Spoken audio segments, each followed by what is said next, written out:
हाँ, तो अभी जो बायोटेक्नोलॉजी वाली यूनिट है आपकी, बायोटेक्नोलॉजी एंड इट्स एप्लीकेशन।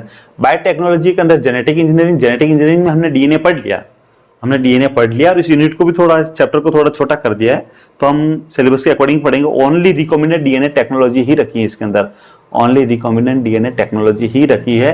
तो हमें यहाँ भी सारा जो बुक में लिखा हुआ सब कुछ नहीं पढ़ना है, जितना सिलेबस में लिखा है उतना ही पढ़ना है। रिकॉम्बिनेंट डीएनए टेक्नोलॉजी या आरडीएनए टेक्नोलॉजी, इसको आरडीएनए टेक्नोलॉजी भी कहते हैं, आरडीएनए टेक्नोलॉजी, आरडीएनए टेक्नोलॉजी भी बोलते हैं इसको। तो हम ओनली आरडीएनए टेक्नोलॉजी भी पढ़ेंगे, इसके अंदर ज्यादा कुछ नहीं पढ़ने वाले। आरडीएनए टेक्नोलॉजी मतलब ये है कि जो डीएनए है ना आपका,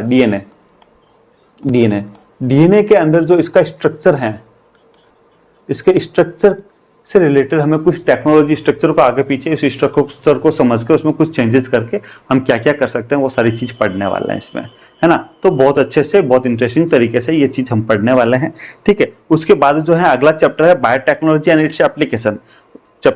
फर्स्ट चैप्टर जो यूनिट 4 है, यूनिट 4 का जो फर्स्ट चैप्टर है उसके अंदर बायोटेक्नोलॉजी, उसके अंदर जो principle and process only rDNA technology से रिलेटेड जो प्रिंसिपल एंड प्रोसेस है वही पढ़ने वाला, ज्यादा कुछ नहीं पढ़ने वाले। उसके बाद जो है हम चैप्टर नंबर 12, देखो हमारी दो डिफरेंट क्लास होगी, नीट की क्लास डिफरेंट है, नीट 2024 की क्लास डिफरेंट रहेगी और क्लास 12 2024 की क्लास डिफरेंट रहेगी बायो की। अब आपको बायो क्लास 12 के अकॉर्डिंग पढ़ना है तो वो थोड़ा इजी वे में रहेगा, और अगर आपको नीट के अकॉर्डिंग पढ़ना है तो वो थोड़ा सा उसका लेवल तो नीट का ही होना चाहिए, तो होगा, है ना। और अगर आपका बेस क्लियर नहीं है ना, तो हमारी क्लास 10th का और वीडियो चल रहा है, क्लास 10th और चल रही है, तो वो देख ले। अगर आपका बेस क्लियर नहीं है, आपको लगा नहीं ये 12th वाला भी आपको थोड़ा सा हार्ड लग रहा है, तो आप क्लास 10th वाले वीडियो देख लो थोड़े से, उसी से रिलेटेड। उसके बाद 12th वाला देख लो, और आपको चाहे नहीं क्लास 12th का स्टैंडर्ड थोड़ा लो है, आपको थोड़ा हाई लेवल में पढ़ना है, तो आप नीट वाला वीडियो देख ले, उसमें हाई लेवल का आपको वीडियो मिल जाएगा, वहां आपको कंप्लेन नहीं रहेगी। ओके, तो आपके इस ढंग से आपको पढ़ना है। तो जो चैप्टर 12th है आपका, है ना, वैसे तो चैप्टर 12th नहीं, चैप्टर 10th, क्योंकि फर्स्ट और 9 दोनों चैप्टर हट गए यहाँ से।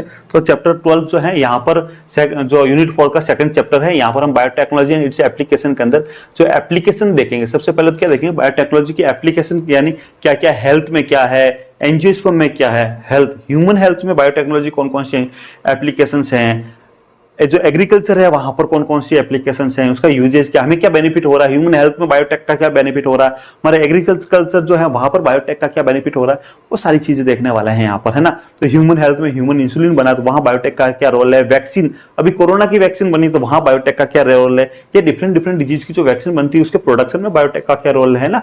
स्टेम सेल टेक्नोलॉजी बहुत मोस्ट इंपोर्टेंट है, अभी इसके ऊपर वर्क चल रहा है। स्टेम सेल टेक्नोलॉजी क्या वो भी पढ़ेंगे। जीन थेरेपी क्या है यार, ये भी बहुत मजेदार चीज, जो आपने डीएनए वाला चैप्टर पहले पढ़ रखा ना, उससे रिलेटेड इनहेरिटेंस वाला पढ़ा, जेनेटिक्स के अंदर डीएनए वाला चैप्टर पढ़ा, उससे रिलेटेड ये चीज आएगी, तो वो चैप्टर समझ में आया हुआ तो यहाँ पे समझ में आ जाएगा, है ना। तो फिर उसके बाद जीन थेरेपी देखेंगे, जेनेटिकल मॉडिफिकेशन ऑफ ऑर्गेनिज्म, जो स्मॉल साइज के ऑर्गेनिजम्स है ना, उसका जेनेटिकल मॉडिफिकेशन मतलब उसका डीएनए के अंदर मॉडिफिकेशन करेंगे, तो उसके बाद उससे कुछ अपने अकॉर्डिंग हमारे अकॉर्डिंग फंक्शन करवाएंगे, उसके अंदर हमारे अकॉर्डिंग से फंक्शन करवाएंगे, राइट। बीटी क्रॉप क्या है वो भी देखेंगे इसके अंदर।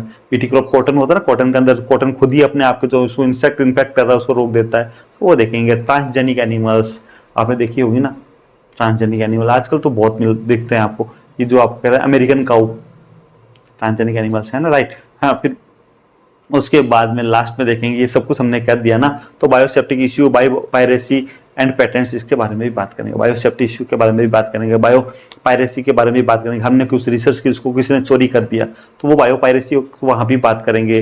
बायोसेफ्टी हम जो कर रहे हैं ना, ये ह्यूमन बींग्स को आगे इन फ्यूचर नुकसान तो नहीं हो जाएगा, उसका क्या क्या सेफ्टी, उसके भी बात करेंगे। और लास्ट में जो हमने रिसर्च की उसका कोई जो चोरी नहीं हो सके, बायो पायरेसी या चोरी नहीं हो सके, उसे रोकने की उसका पैटर्न कैसे कराएं, उससे रिलेटेड भी हम इसमें बात करेंगे। तो ये बहुत ही अच्छा जो रिसर्च से रिलेटेड है, रिसर्च से रिलेटेड है, उससे रिलेटेड ये वाला चैप्टर है, दोनों के दोनों। अगर आपको साइंटिस्ट बनना है या आपको बायो के अंदर आगे रिसर्च फील्ड में जाना है, या जेनेटिक्स में या बायोटेक्नोलॉजी या सेल बायोलॉजी में रिसर्च फील्ड में जाना है, तो ये दोनों चैप्टर आप लोगों के लिए, बायोटेक में रिसर्च में जाना तब भी आपके ये दोनों चैप्टर आपके लिए बहुत मोस्ट इंपॉर्टेंट है यार। बहुत मजा आने वाला है चैप्टर पर, बहुत मजा आने वाला है इस चैप्टर को पढ़ने में। आपको लगेगा यार वास्तव में हमें बायो क्यों पढ़नी चाहिए, हम बायो क्यों पढ़ रहे हैं। कुछ बच्चे ऐसे होते हैं ना, उनको ये भी नहीं पता हमें बायो क्यों पढ़नी है। जब ये दोनों चैप्टर पढ़ेंगे अगर डिटेल में, तो आपको समझ में आ जाएगा आपको बायो क्यों पढ़नी, और मुझसे पढ़ोगे तो और भी नहीं बोलता, चलो हाँ। तो लास्ट यूनिट ले लेते हैं, लास्ट